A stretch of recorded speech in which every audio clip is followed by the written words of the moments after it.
উঠান বৈঠকের মাধ্যমে জঙ্গিবাদ, মাদক, কিশোর অপরাধ প্রতিরোধে জনগণকে নিয়ে একযোগে কাজ করবে গাজীপুরের জয়দেবপুর থানা পুলিশ।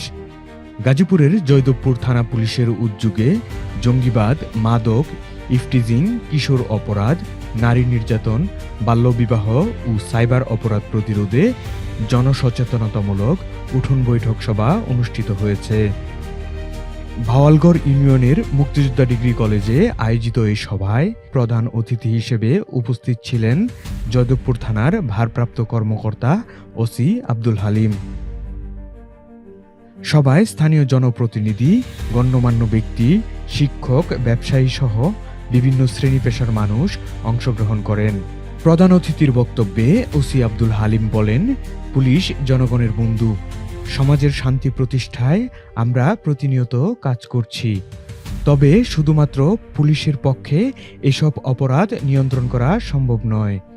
এজন্য জনগণের সহযোগিতা প্রয়োজন। তিনি বলেন, আপনাদের আশেপাশে যারা মাদক ব্যবসা বা অন্যান্য অপরাধের সঙ্গে জড়িত তাদের সম্পর্কে তথ্য দিয়ে পুলিশকে সহযোগিতা করুন। আমরা তাদের বিরুদ্ধে আইনগত ব্যবস্থা নিতে বদ্ধপরিকর। তিনি আরও বলেন, সমাজে শান্তি ও শৃঙ্খলা বজায় রাখতে পুলিশ যেমন দায়িত্ব পালন করে, তেমনি সাধারণ মানুষেরও কিছু দায়িত্ব রয়েছে। তাই সবাই সচেতন হলে অনেক অপরাধ সহজেই প্রতিরোধ করা সম্ভব।